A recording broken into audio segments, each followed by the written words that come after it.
Thank y'all for being here today. I just wanted to, first off, I want to thank our fans for coming out last week. Very adverse conditions with the weather. Knowing it was coming, knowing what there was going to be a 100% chance of rain the whole day and downpours throughout the day. Just very excited that the fans that came, man, and they did a tremendous job of bringing a lot of energy, and that very appreciative of that. Next, it was good to get a win. Love to get them in regulation, but we're starting to make a habit of playing a little extra football, and a little extra football of Georgia Southern's sometimes a fun thing. And last week it turned out to be pretty exciting, and glad that we came out on top. Our guys played pretty hard and disciplined and tough, and and that's what we're always striving for. Hats off to Coastal Carolina. I thought they played a tough, hard-fought football game also. It was pretty impressive. There wasn't many mistakes made in that game with what type of weather condition we had as far as, keeping possession of the football and those types of things. So looking forward to playing New Mexico State homecoming, looking forward to a great crowd, and looking for another opportunity to try to get a win. Coach, I was going to ask that. How tough is it to evaluate anything from Saturday considering the conditions? Well, I can evaluate a lot because what I saw from our football team and, from what I saw from Coastal, you saw two pretty locked in, dialed in football teams that wanted to win and were very competitive throughout the football game. We pride ourselves.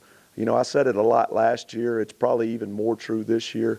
We're not sexy. We're blue collar. And so I think you can definitely evaluate that.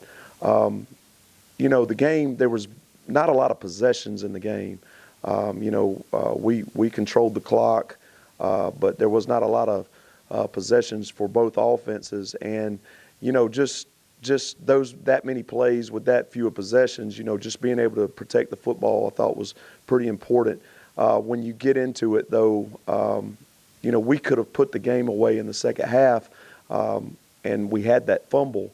And then that fumble led to some undisciplined things with offsides penalty, leaping the shield. Then it allowed Coastal to kick a field goal that then tied the football game, which caused us to go play extra football. But, other than that, I thought both sides played pretty disciplined. Coach, can you speak to the job your strength and conditioning staff has done, obviously getting guys ready enough that they can play in these overtime games? Obviously speaks to the job they've done. Well, Coach Matt and his staff have done a tremendous job with our guys. They're in shape. They're strong. He does a really good job with them during the season also. Some schools only lift twice a week. We actually get in 3 a week, and he's able to, kind of keep those guys going.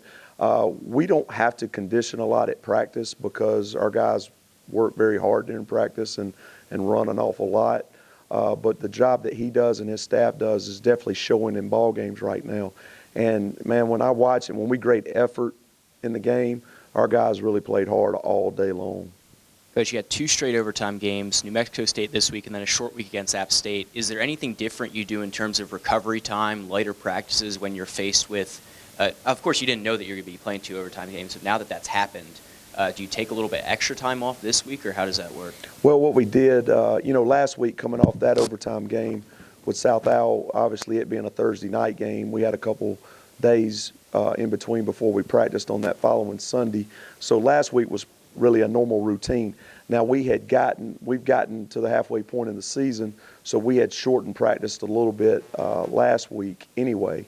Now coming off this one, going in 3 overtimes this game, we did go a shorter practice yesterday just because it was a back-to-back day, playing on Saturday, practicing on Sunday. We felt it was important to have a little bit more meeting time and a little bit less time on the field yesterday. They have the day off today. We will go with our same plan of what we did last week as far as our practice format and the timing. We'll be out on the field about an hour and a half each day on Tuesday and Wednesday. And so that's a little bit shorter than our normal 2-hour practices. But, the big piece is just making sure their bodies recover from that. 2 straight overtime games, that matters, and we've got to make sure that their bodies are ready to go for this weekend. Coach, how do you set the tone and prepare your team for New Mexico State, who has been clearly struggling this season? Well, we haven't played a great game yet. we're playing better, but we're not to the level that we need to be at. So just like I challenge our guys every week, especially after the 2 and 3 start of going, hey, we got to get things together. We got to get in a rhythm. It's all about us being 0-0 and trying to go 1-0 this week. So just because they're a winless football team does not mean that we're going to take them lightly. We're still working on us, and we got to make sure that we can play our best game. Coach, you mentioned dominating the time of possession, but you weren't able to get too many big plays. But then 4th and 5 in that first overtime, you put it up in the air, you kind of go for broke, you get the big play, you go right back down the field again. A, was that the plan to be that aggressive? And B, what does that say about, what you think of Shiwerts in those conditions, being able to put the ball in his hands and trust that he can do something with it?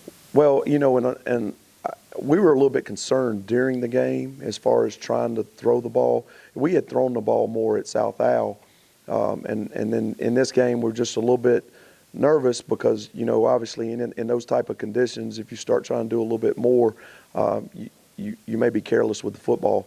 So we didn't want to do that. We took some shots in the game, but not many. But when we got in overtime, it was just the right calls at the right time. The 4th down play, I believe it was about 4th and 5, 4th and 6.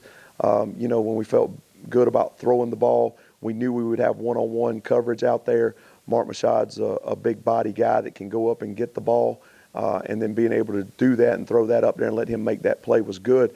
And then I thought it was a really good call by Coach DeBest to come right back and do it again because we had some momentum.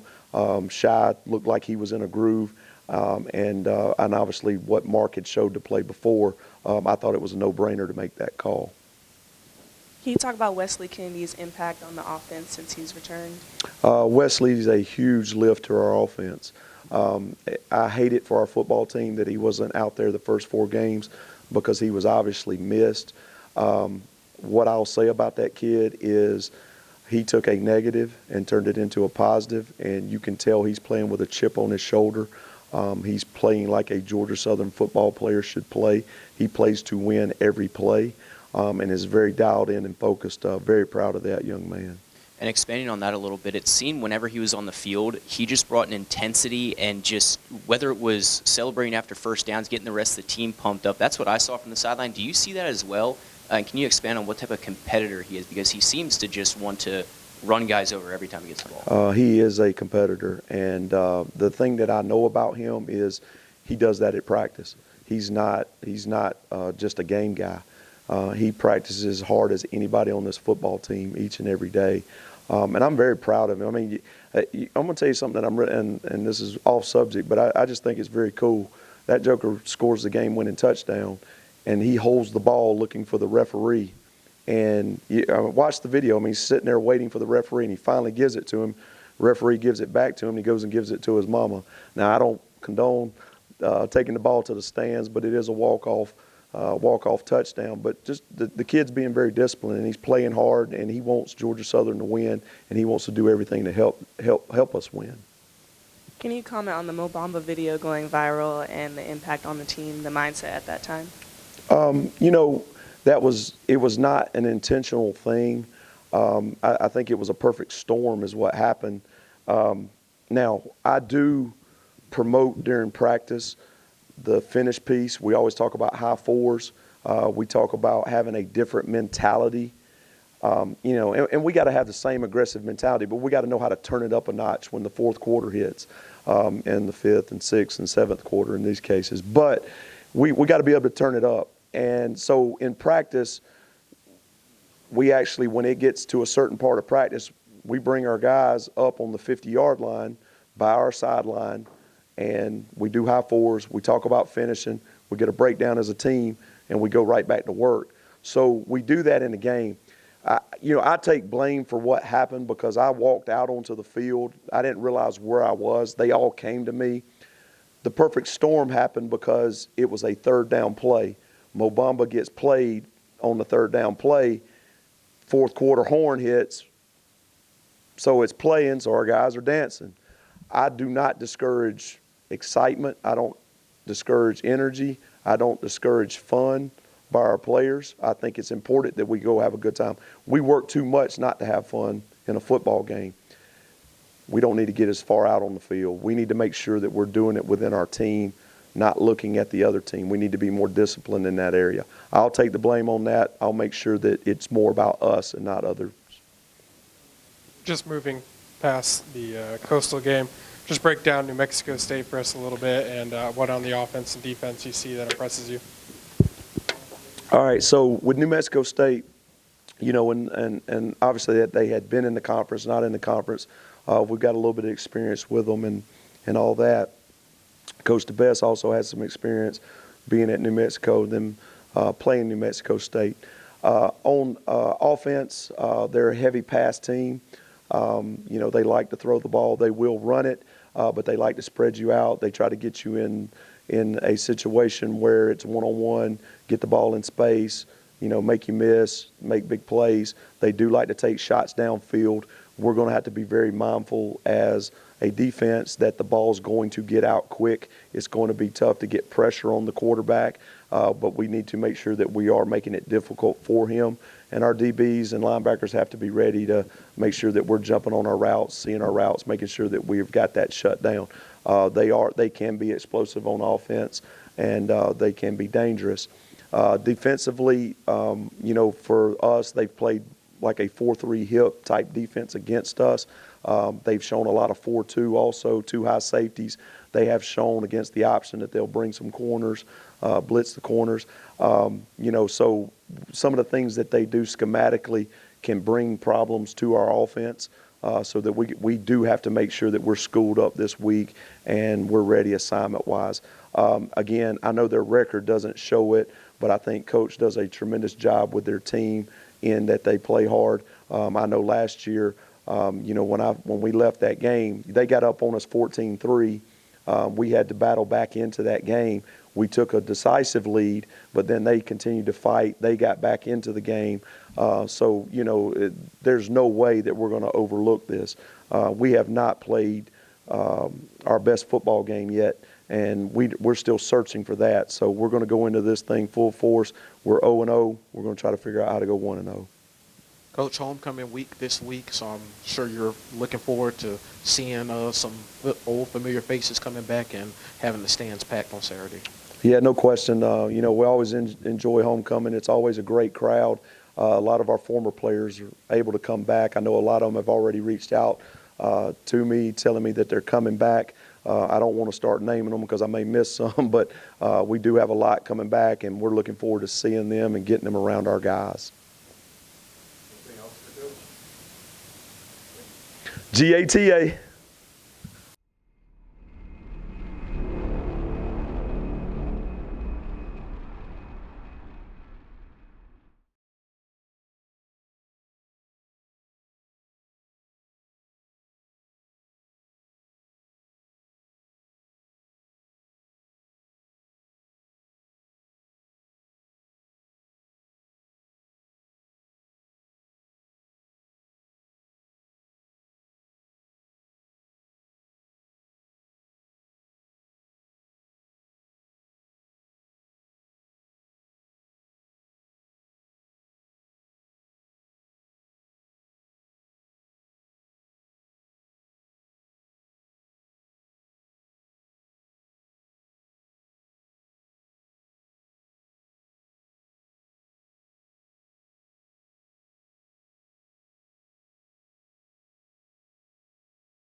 Like, we could win no matter what, and it's just about wanting it more.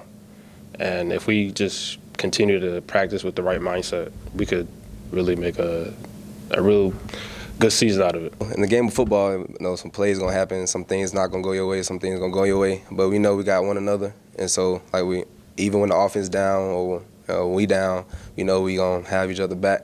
So we kept fighting, and then we came out with the W, and that's all that matters.